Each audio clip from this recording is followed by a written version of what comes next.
Hello বন্ধুরা, নতুন একটা দিনে নতুন একটা সকালে তোমাদের সাথে নিয়ে প্রত্যেক দিনের মতন আবারও দিনটা শুরু করতে চলে এসেছি। তো যারা আমার থেকে বড় আছো তাদেরকে অনেক অনেক প্রণাম, আর ছোটদের অনেক অনেক ভালোবাসা জানিয়ে আজকের ভিডিওটা আমি শুরু করছি। আজ সোমবার, এখন সকাল 7:15-20 মতন বাজে। তো এখন থেকে আমার ব্লগটা স্টার্ট করলাম। তো এই যে প্রত্যেক দিনের মতন আজকেও অনেক জামা কাপড় গোছানোর আছে, তো সেগুলোই গোছাতে চলে এসেছি। কিন্তু এর আগে আমার বাসি কাজ সেরে হচ্ছে যে মোটামুটিভাবে বাসি কাজটা হালকা করে সেরে নিয়েছি, নিয়ে চা খেয়ে নিয়েছি। তো তারপর আগে জামা কাপড়গুলো গোছাতে এসেছি, ডাইনিং রুমে রয়েছে। তো সেই কারণে জামা কাপড়গুলো আগে গুছিয়ে নেব। আর আজকে হচ্ছে যে সংসারের সমস্ত কাজ তো সারবই, তার সাথে সাথে আমার ডাইনিং রুমটা কিভাবে ক্লিন করে থাকি সেটাই তোমাদের সাথে আজকে শেয়ার করব। তো এই যে সমস্ত জামা কাপড় ভাঁজ করে নিচ্ছি। এই যে এত জামা কাপড়, কিন্তু এগুলো এত সহজেই ভাঁজ করা হয়ে যায়নি, অনেকটাই সময় লেগেছে। তো তারপর সোজা চলে এসেছি আমি ডাইনিং রুমের বেডশিটটা চেঞ্জ করতে। তো এই যে বেডশিটটা এখন আমি চেঞ্জ করে নিচ্ছি। বেডশিটটা অন্য পাতা ছিল, সেটা তুলে নিয়েছি। আর আমি ডাইনিং রুমের যখন বেডশিটটা চেঞ্জ করতে আসি না, তখন কি করি, বিছানাটা এগিয়ে নিয়ে চলে আসি, এনে বেডশিটটা ভালো করে টান টান করে পেতে, আর ওই ওপাশের ধারটাও ঝাঁটা দিয়ে ঝাড়ু দিয়ে দিই, দিয়ে তারপরে ভালো করে আবার যেখানে জিনিস সেখানে রেখে দিই। আর এই বিছনার চাদরটা হচ্ছে ভীষণ বড়, আর বেডটা তো ছোট। তো সেই জন্য ডবল করে মুড়ে অনেকটা সময় লাগে ভালো করে ভাঁজ করে সুন্দর করে রাখতে। আর পুরো চাদরটা পেতে নিয়ে আমি এই যে ভালো করে ঝেড়ে নিচ্ছি, যে যা জায়গায় টেনে সরিয়ে নিয়ে চলে এসেছিলাম আবার সরিয়ে নিয়ে চলে গেছি। তো দিয়ে এই যে এবার একদম সুন্দর করে ভালো করে পেতে একদম টান টান করে রেখে দিলাম। তো এই যে কত সুন্দর দেখতে লাগছে দেখো। আর ওই বিছনার তলাটাও ভালো করে ঝাঁট দিয়ে নেব, আর ওই সাইডগুলো ঝাড় দিয়ে নিয়েছি, সেটা তোমাদের সাথে শেয়ার করা হয়নি। কি বলো তো, প্রত্যেকটা জিনিস যদি নিখুঁতভাবে শেয়ার করি তাহলে তো ভিডিওটা অনেক বড় হয়ে যাবে। তো সেই কারণে সেরকমভাবে সমস্ত কিছুটা শেয়ার করা হয়ে ওঠে না। তো এই যে এখন আমি চলে এসেছি ডাইনিং রুমে। ডাইনিং টেবিলের ওপর যে গাছগুলো থাকে, এই যে এই গাছটা থেকে দুটো চারা বেরিয়েছিল, সেই চারা দুটো এখন গাছ হয়ে গেছে। আবার হচ্ছে এই যে আবার ডগাগুলো কেটে নিচ্ছি। কেটে এই যে কাঁচের ছোট্ট গ্লাসটার মধ্যে রেখে দেব। আবার ওইগুলো শেকড় বেরোলে তখন আবার ওগুলো এরকম মাটিতে পুঁতে দেব, মাটিতে আবার চারাগুলো লাগাবো। এই যে এই থেকে এখন আস্তে আস্তে এগুলো এখন থাকবে, শেকড় বেরোবে, শেকড়গুলো বেরোলে তারপর রাখবো। একটা থেকে 4টে গাছ হয়েছে, 4টে থেকে আবার আশা করছি 6টা হবে। তো সেই রকম। আর এই যে মানি প্ল্যান্ট গাছটা, এটার জলটা পুরো ঘোলা হয়ে গেছে, চেঞ্জ করে দেব। কেননা নোংরা হয়ে গেলে, জলগুলো শ্যাওলা পড়ে গেলে গাছগুলোরও কষ্ট হয় মনে হয়। তো প্রত্যেকটা জিনিসই হচ্ছে যে পরিষ্কারের মধ্যে সবাই থাকতে ভালোবাসে, সেটাই না? আমরাও যেমন ভালোবাসি, প্রকৃতিতে গাছগুলোও সেরকমই ভালোবাসে মনে হয়। তো এই জন্য গাছগুলোকে ভালো করে ধুয়ে নিচ্ছি, ধুয়ে পাতাগুলো একটা একটা করে ধুয়ে ভালো করে আর গ্লাসের মধ্যে জল দিয়ে আবার সুন্দর করে রেখে দেবো। আর দেখো না, সেই পাথরগুলো কিনবো, সেগুলো কিছুতে কেনা হচ্ছে না, মনে পড়ছে না বাইরে বেরোলে। দেখি সেরম হলে অনলাইনেই অর্ডার দেবো।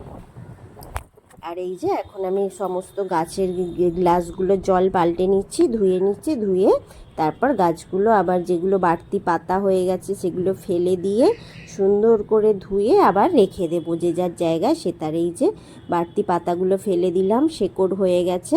তো এই যে ভালো করে ধুয়ে নিচ্ছি, এরাও যেন কত শান্তি পাবে মনে হবে যে হ্যাঁ, ওরাও পরিষ্কারে থাকতে ভালোবাসে, এইরকম আর কি।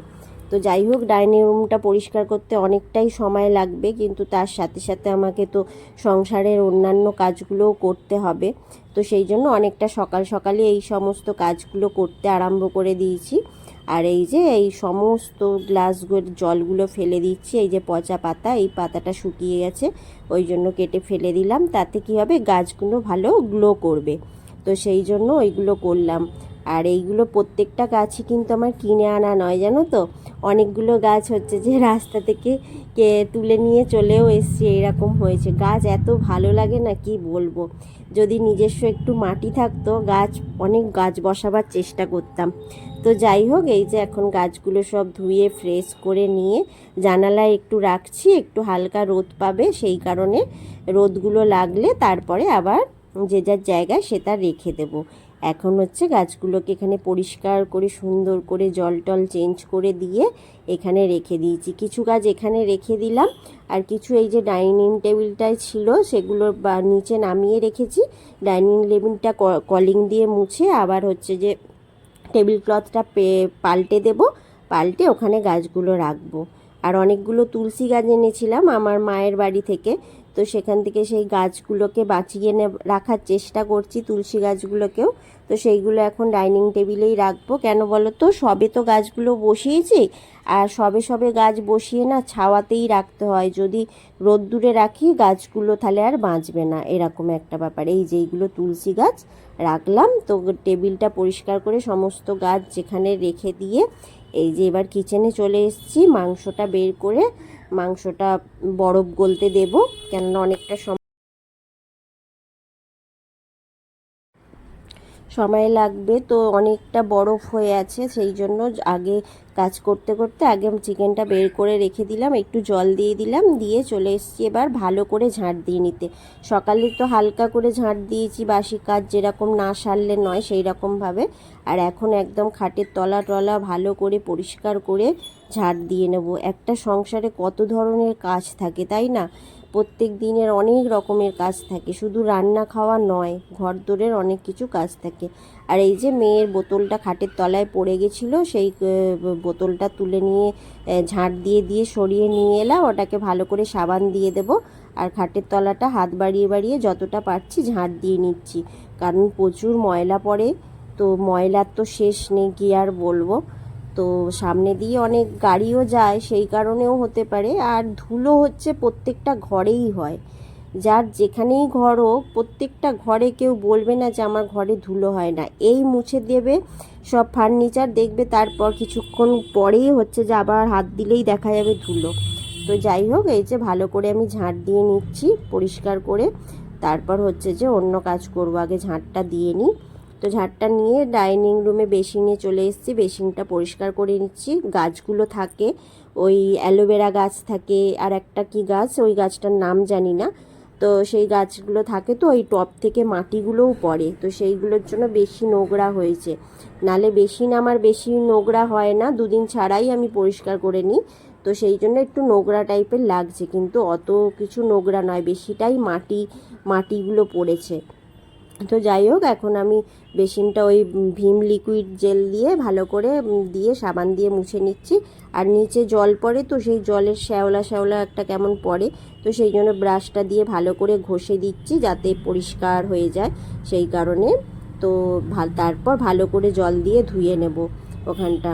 মুখ টুক ধোয়া হয় তো হাতের জল গড়িয়ে গড়িয়ে পড়ে, তো সেই জন্য ওইখানটাও ভালো করে পরিষ্কার করে ধুয়ে নিলাম।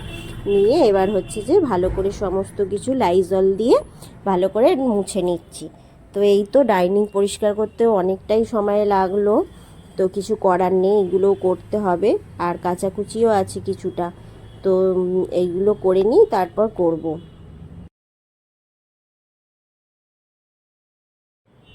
এই কাজগুলো করতে করতে এর ফাঁকে কিন্তু টিফিনটাও করা হয়ে গেছে, সেটা আর তোমাদের সাথে শেয়ার করা হয়নি, কারণ হচ্ছে যে অনেক কাজ আছে, তো তাড়াহুড়ো করে আর ক্যামেরাটা সেট করা হয়নি, সেই জন্য তোমাদের সাথে দেখানো হয়নি। আর এই ডাইনিং টেবিলের চেয়ারগুলো আমি হচ্ছে যে ওই বিছনার ওপরে তুলে দিয়ে ঝাঁট দিয়ে মুছি, জানো তো, তাহলে কি হয়, খুব ভালো পরিষ্কার হয়। আর এখানে যেই সাদা ব্যাগটা দেখছো, ওই ব্যাগটার মধ্যে গম বেচেছিলাম না, সেই গমগুলো রাখা আছে ভাঙাতে দেবো বলে। তো এই যে আমি এখন ভালো করে মুছে নিচ্ছি গোটা ডাইনিংটা, ভালো করে একদম খুব সুন্দর করে ঝাঁট দিয়েছিলাম, তো দিয়ে তারপর মুছে নিলাম। আর এই যে এখানে এবার সমস্ত কিছু এবার কাচতে চলে এসেছি, কাচার তো শেষ নেই, প্রত্যেক দিনের কাচার চেষ্টা করি। কোনো দিন যদি বন্ধ হয়ে যায় একদিন কাচা, না অনেক কাচার পড়ে যায় জানো তো, সেই জন্য আমি চেষ্টা করি প্রত্যেক দিনের কাচাগুলো সেরে নিতে। আর কি বলো তো, এখনও তো বর্ষা পড়েনি, তবুও এখন কাঁচা যাচ্ছে, এরপর বর্ষা পড়লে তো আরও মুশকিল হয়ে যাবে। কিন্তু একটু বৃষ্টির ভীষণ প্রয়োজন জানো তো। প্রত্যেক দিনই সন্ধেবেলা একটু একটু হালকা হালকা ঝড়ঝড় হচ্ছে, আর দু এক ফোঁটা বৃষ্টি হচ্ছে কি না তার নেই ঠিক। আর তারপরেই গরম আরম্ভ হয়ে যাচ্ছে। কী যে আরম্ভ হয়েছে কে জানে ওয়েদারটা। তো প্রত্যেক দিনের মতন একটা কথা বলতেই হবে যে এতক্ষণ ভিডিওটা যারা আমার দেখেছো, ভিডিও দেখে প্লিজ একটা লাইক কমেন্ট শেয়ার করে দিও। আর নতুন বন্ধু হয়ে থাকলে বা এখনও চ্যানেলটা সাবস্ক্রাইব করোনি, ভাবছো করবো কি না, তো প্লিজ সাবস্ক্রাইব করে আমার পাশে থেকে যেও, ভালোবেসে পাশে থেকে যেও। তো ভিডিওর মধ্যে কিছু ভালো লেগে থাকলে অবশ্যই আমার চ্যানেলটা সাবস্ক্রাইব করো।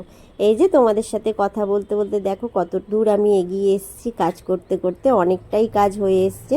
এই যে এখন ডাইনিংয়ের বেডশিটটাও ধুয়ে নিলাম, আর বেড কভারে এই টেবিল ক্লথটাও ধুয়ে নিলাম। ধুয়ে এবার আমাদের যত কিছু প্রত্যেক দিনের জামা কাপড়, তো সেগুলো একদম ধুয়ে রেডি করে ফ্রেশ করে বাইরে রাখবো ভাবছিলাম, কিন্তু বাইরে রাখবো না, একদম মিলে দিয়ে, কেন প্রচণ্ড ঘেমে গেছি, সেই কারণে হচ্ছে যে ঘামটা একটু শুকিয়ে নিই। মেয়েও বলল সেই কারণে পাখার তলায় কেন বসে ঘামটা শুকাবো, তো তাহলে ততক্ষণ এই কাজটা করেই নিই। সেই জন্য এখন জামা কাপড়গুলো মিলতে চলে এলাম বারান্দায়। আজকে আর ছাদে যাব না, কেননা যতগুলো কেচেছি সমস্ত জামা কাপড় কেচে মিলে দিয়ে এবার এসেছি স্নান করতে। এখনও কিন্তু কাজের ছুটি হয়নি, কাজের ছুটি হতে এখনও অনেকটা দূর যেতে হবে, দেরি আছে। এই যে স্নান করা হয়ে গেছে, স্নান করে বেরিয়ে এলাম। এরপর হচ্ছে যে জামা কাপড়গুলো মিলবো, মিলে পুজো করব, তারপর রান্নায় যাব। তো এই যে এখন আমি ঘরটা মুছতে চলে এসেছি। ঠাকুরের কাজটা তো আমি প্রত্যেক দিনই মুছি, তো সেই কারণে মুছতে চলে এসেছি। তারপরে হচ্ছে যে অন্য কাজ করব। আর আজকে হচ্ছে সোমবার, সেই জন্য শিব ঠাকুরকে একটু ঘি আর মধু দিয়ে ভালো করে মাখিয়ে স্নান করিয়ে নেব। এই যে এখন স্নান করিয়ে নিচ্ছি, নিয়ে ভালো করে ঘি মধু মাখিয়ে স্নান করে তারপর ফুল মালা সমস্ত কিছু দিয়ে পুজোটা সেরে নেব। তো এই হচ্ছে সকাল থেকে কত কাজ করলাম, মানে নিজেই ভাবতে পারছি না। তো এখন এই যে শিব ঠাকুরকে এরমভাবে সাজিয়ে দিলে, একটা বেলপাতা আর একটা ফুল দিয়ে দিলেই শিব ঠাকুরকে এত সুন্দর লাগে, মানে কি বলবো, দারুণ সুন্দর লাগে। তো যাই হোক, এই যে করে নিচ্ছি। আর হচ্ছে যে তারপরে রান্নায় যাব, রান্নার জোগাড় করা আছে। তো চিকেন করব আর উচ্ছে আলু ভাজা করব, আর কিচ্ছু করব না, আর ভাত করব, এটাই।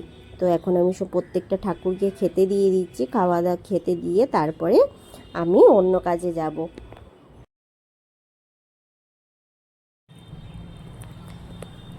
এই যে ধূপটা দেখিয়ে নিচ্ছি, আর হচ্ছে প্রদীপটা দেখাতে পাচ্ছি না, কেন প্রদীপের সলতেটার তুলোটা শেষ হয়ে গেছে, তো সেই জন্য তুলোটা এখন পাকাতে হবে, তারপর প্রদীপ জ্বালতে হবে। সেই জন্য দিনের বেলায় তো ওই জন্য অতটা কিছু করলাম না, পুজোটা করে নিলাম। করে নিয়ে এদের সোজা চলে এসেছি কিচেনে। এই যে এখন আমি জিরে আর ধনেটা ভেজে গুঁড়িয়ে নেব। তো জিরেটা গোটা ছিল, ধনেটা গোটা ছিল না, তো ওই জন্য ধনে গুঁড়োটাকে কড়াতে দিয়ে দিয়েছি, দিয়ে জিরের সাথে ভেজে নিচ্ছি লাল লাল করে, দিয়ে তারপর গুঁড়ো করব।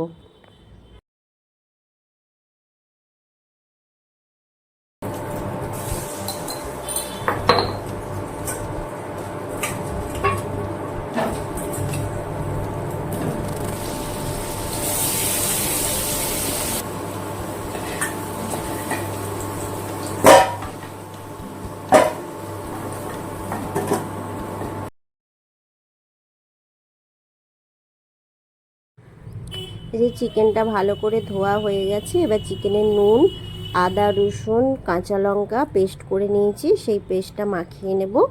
আর হলুদ, কাশ্মীরি লঙ্কা আর সর্ষের তেল, এইগুলো দিয়ে সমস্ত কিছু দিয়ে ভালো করে মাখিয়ে একটুখানি চাপা দিয়ে রেখে দেব।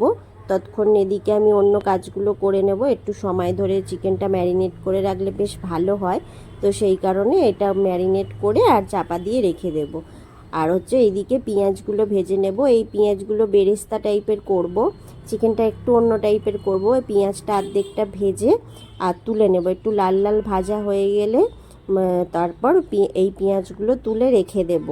দিয়ে তারপর কড়াই সর্ষের তেলে হচ্ছে ডালচিনি, এলাচ আর হচ্ছে জিরে, গোটা জিরে ফোড়ন দিয়ে দেব। ফোড়ন দিয়ে ফোড়নটা লাল হয়ে এলে তারপরে হচ্ছে যে একটা একটা করে ওই সেই চিকেনগুলো ম্যারিনেট করা ছিল সেগুলো দিয়ে দেব। প্রত্যেকটা চিকেন ভালো করে ম্যারিনেট করে রেখেছিলাম সেইগুলো দিয়ে তারপরে কিছুক্ষণ ভেজে নেব। একটু ভাজা ভাজা হয়ে এলে তারপর হচ্ছে যে আবার হচ্ছে মশলা যেটা গুলে রেখেছি যেই মশলাটা, সেই মশলাটা দিয়ে ভালো করে কষাতে হবে। এই যে এই মাংসটা এবার বেশ লাল লাল করে একটু ভাজা হয়ে যাবে, তো হেভি সুন্দর টেস্ট হবে, জানো তো, খুব সুন্দর খেতে হবে। চিকেনটাকে আমি আজকে এরকমভাবেই করব, একটু অন্য টাইপের। প্রত্যেক দিন একই রকমের চিকেন করতে কি ভালো লাগে না খেতে ভালো লাগে? তো এই যে চিকেনটা অর্ধেকটা লাল লাল ভাজা হয়ে গেছে, এবার যেই কাঁচা পেঁয়াজটা ছিল সেই পেঁয়াজটা দিয়ে দিলাম। পেঁয়াজটা দিয়ে কিছুক্ষণ ভালো করে কষে নেব। কিছুক্ষণ কষানো হয়ে যাওয়ার পরে তারপরে আলুগুলো দিয়ে দেব। আলুগুলো দিয়ে আবার কিছুক্ষণ কষাবো। আর যেই গুঁড়ো মশলাটা করে রেখেছিলাম জিরে আর ধনে গুঁড়োটা, সেইটা দিয়ে অনেকক্ষণ কষানো হয়েছে। কষিয়ে আর দেখো মাংসটা এবার জল দিয়েছি। মাংসটা কি সুন্দর কালার এসছে দেখো। মাংসটা না পরে ভয়েস দিচ্ছি তো, মাংসটা খেতে খুব সুন্দর হয়েছিল জানো, খুব ঝোল ঝোল করিনি। আর লাস্টে একটা তেজপাতা আর গরম মশলা দিয়ে দেব। এই যে গরম মশলা দিয়ে দিচ্ছি, দিয়ে আর চাপা দিয়ে রেখে দেব। আর এই বেরেস্তা করে রেখেছিলাম পেঁয়াজের, সেই পেঁয়াজটাও দিয়ে দিচ্ছি। তো এই চিকেনটা রান্না করে দেখবে খুব সুন্দর খেতে হয়। আর এই যে রান্না টান্না করে শ্রান্ত হয়েই গেছিলো, আর অপেক্ষা কিসের, চলে এসেছি খাবার নিয়ে। চিকেন, উচ্ছে আলু ভাজা, পেঁয়াজ আর টক এই মিষ্টি দই আর আম। তো চলো ভিডিওটা আজকে আমি এখানেই শেষ করব। তোমরা ভালো থেকো, সুস্থ থেকো, সাবধানে থেকো। দেখা হবে আবার একটা নেক্সট ব্লগে। আজকের মতন টাটা।